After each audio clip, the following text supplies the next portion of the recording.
Hello friends, welcome to Vidyunmala. Hope you are all doing safe and healthy.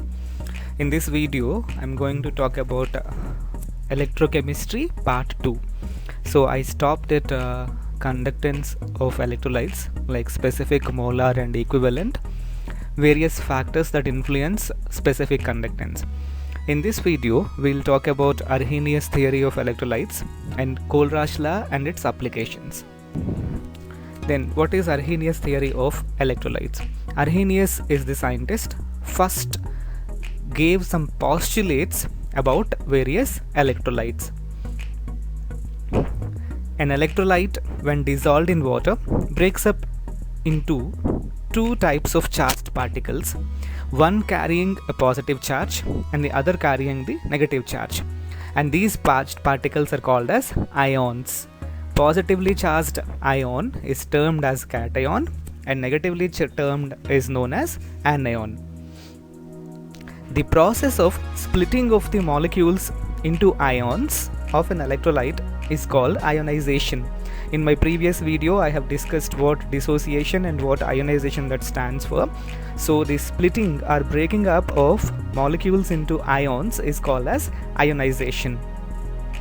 The fraction of the total number of molecules present in a solution as ions is known as degree of ionization or degree of dissociation. Say for example, I have carefully transferred 100 molecules of some substance AB. The substance is AB. I have transferred 100 molecules of AB into water and dissolved in it.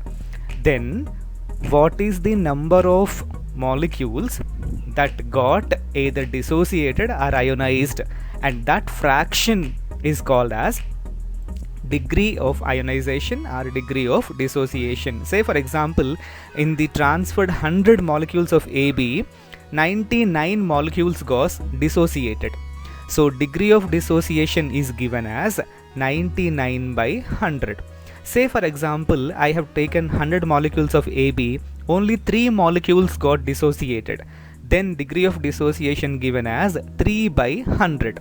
Therefore, degree of dissociation alpha, it is denoted by alpha. Alpha equal to number of molecules dissociated or ionized by total number of molecules taken. How many number of molecules dissociated in the example? 3. How many total molecules? 100. So it is 3 by 100 or 99 by 100 or 100 by 100. Ions present in solution constantly reunite to form neutral molecules, and thus there is a state of dynamic equilibrium exists. Say for example, I have taken AB as mentioned previously. This AB ionized to A plus cation plus B minus anion. Cation, the electrically positively charged ion, anion, the electrically negatively charged ion, will attract each other due to electrostatic force of attraction, and they rejoin and they combine and they unite to form a neutral molecule. So AB in equilibrium, A plus plus B minus. This is what we call as equilibrium exists between ionized and non-ionized molecules.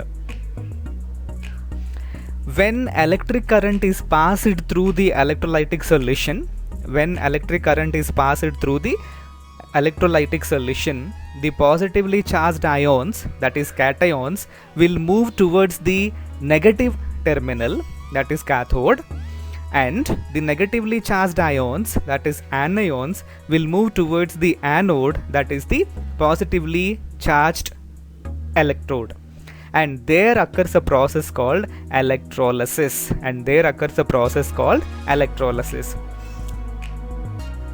Whatever may be the relative speed, the ions will get dissociated. In my first video of electrochemistry, if you go to some slide, what is electrochemistry, I was explaining. There was a second diagram where I have taken a salt solution, 2 electrodes are immersed in it, and one of the ion will move towards the electrode when we apply electric potential. So that process is exactly what we call as electrolysis. Before coming to infinite dilution, I have one thing to tell you. Based on the degree of dissociation alpha, we can classify electrolytes as strong electrolyte and weak electrolyte. Based on the degree of dissociation alpha, we can classify electrolytes as strong electrolytes and weak electrolytes. For strong electrolytes, the alpha value is 1.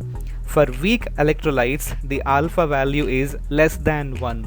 For example, hydrochloric acid HCl, whose alpha value is equal to 1, H2SO4 1, sodium hydroxide 1. But in case of acetic acid, the alpha value is 0.03. That means whenever you take 100 molecules of acetic acid, only 3 molecules got dissociated, and hence acetic acid is called as weak electrolyte. This is what we have to know. Then a wonderful thing that was given as infinite dilution. Normally we know what is dilution is.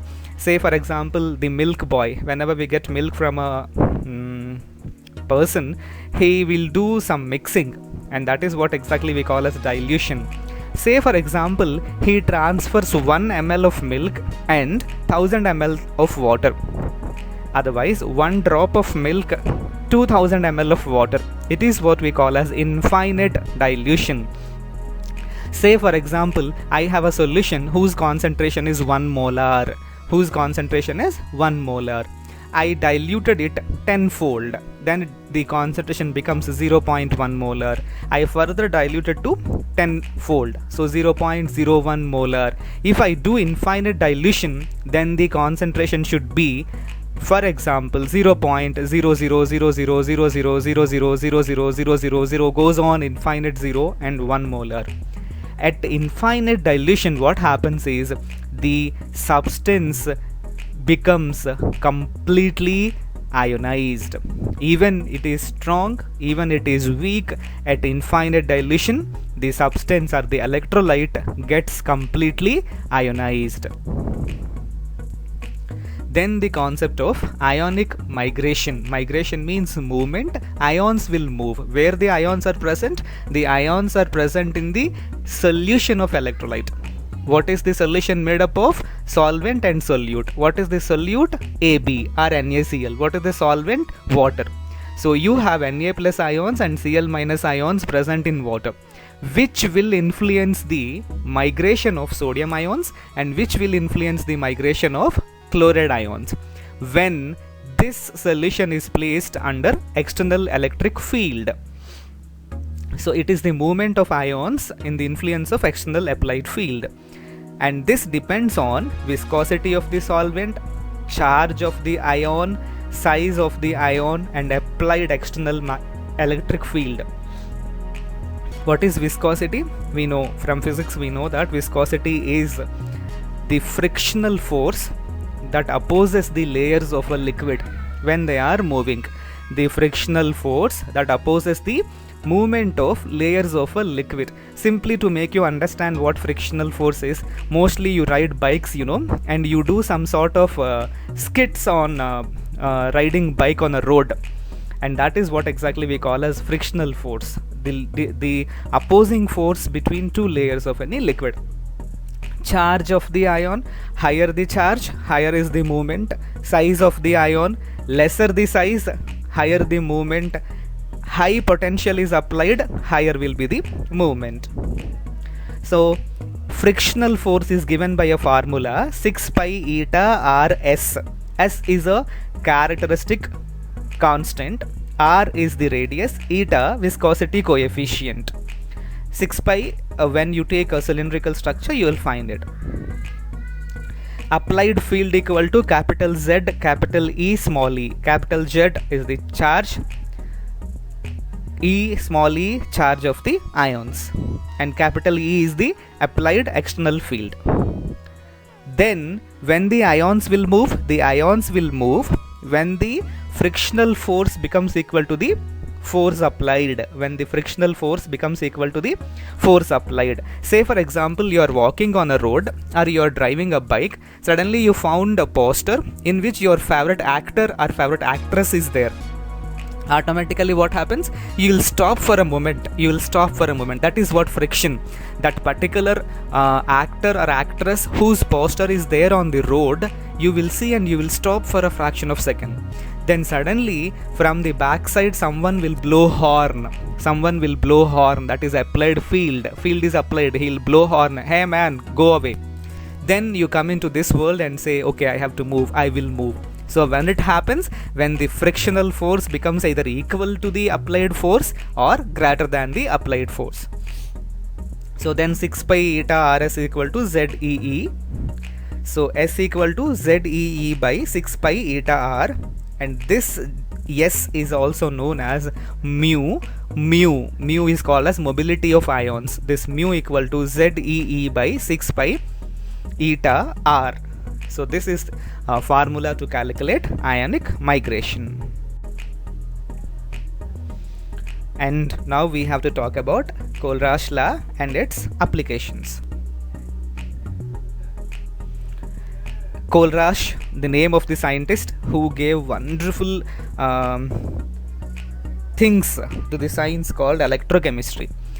So the statement is as such: at infinite dilution, when dissociation is complete, each ion makes a definite contribution towards equivalent conductance of the electrolyte, irrespective of the nature of the ion with which it is associated, and the value of equivalent conductance at infinite dilution of any electrolyte is the sum of contributions of each of the constituents. To see, it is a big definition, but simply at infinite dilution, when all the electrolyte got completely dissociated, the ions will move regardless of the influence of one on another.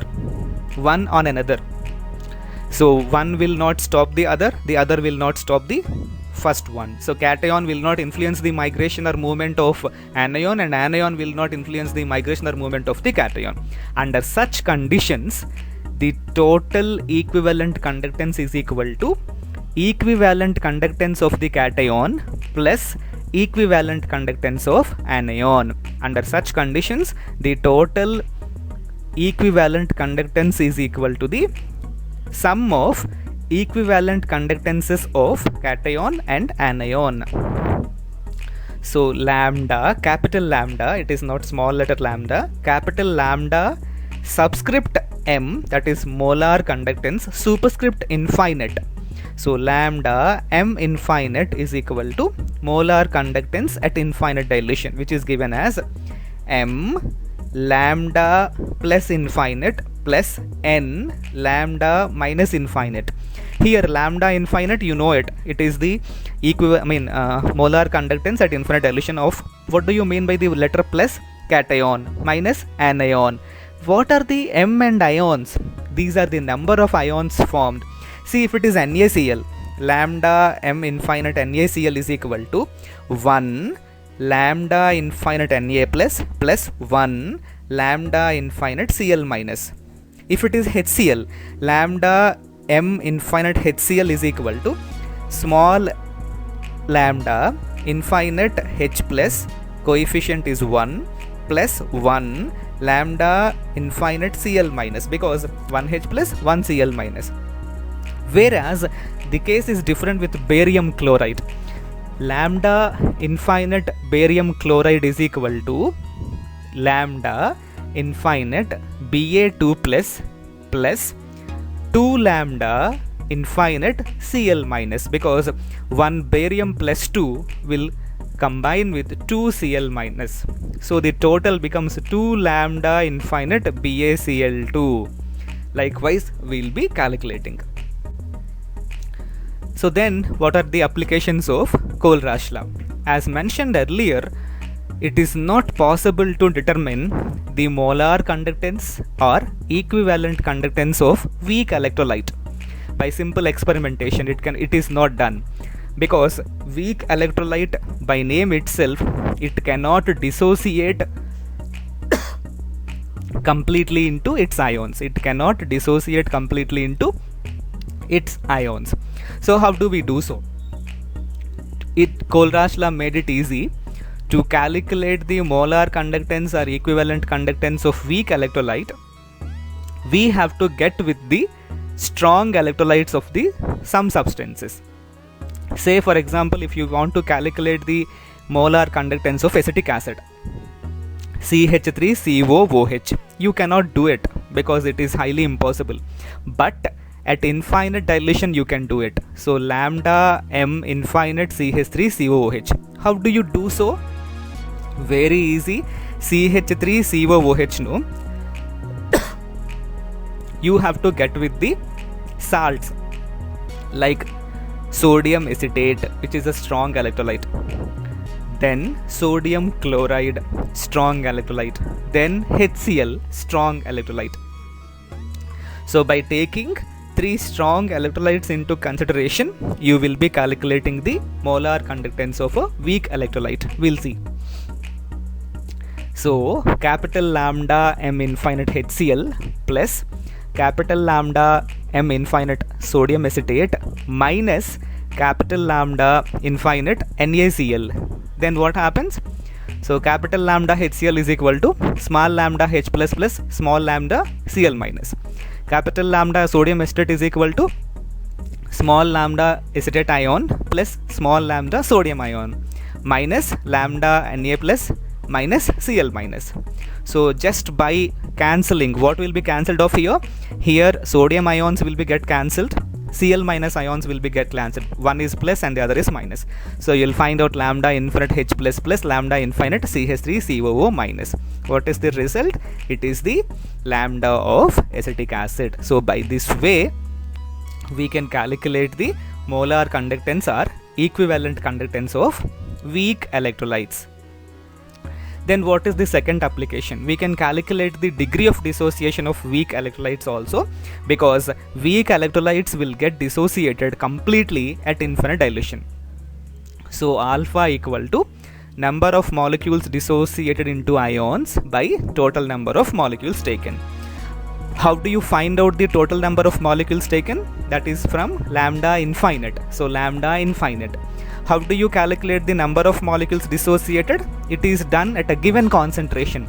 So alpha equal to lambda at given concentration divided by lambda at infinite dilution. If you could see there, lambda C by lambda infinite, lambda C by lambda infinite. So what is the third application? And this is to calculate the solubility of sparingly soluble salts. What do you mean by the word sparingly soluble salts? Those salts which are partially soluble. For example, silver chloride, lead sulfide, barium sulfate, calcium carbonate, all the things. So how do you calculate? By using Kohlrausch law again. According to the definition of equivalent conductance, lambda EQ is equal to Kv. Lambda EQ is equal to Kv. What exactly we want? Volume. Why? Because solubility is related to volume. So V equal to lambda by K. Lambda by K. But according to Kohlrausch law, V equal to lambda cation infinite plus lambda anion infinite by K. According to Kohlrausch law, V equal to lambda infinite cation plus lambda infinite anion by K. But V volume contains one equivalent of substance. V volume contains one equivalent of substance. If 1000 ml, what happens? 1000 by V. 1000 by V. So from this you can calculate V equal to, you will be substituting in the above expression 1000 into capital E, that is number of equivalents, into K, specific conductivity, divided by lambda infinite cation plus lambda infinite anion. So this is the way we will be calculating degree of solubility of sparingly soluble salts.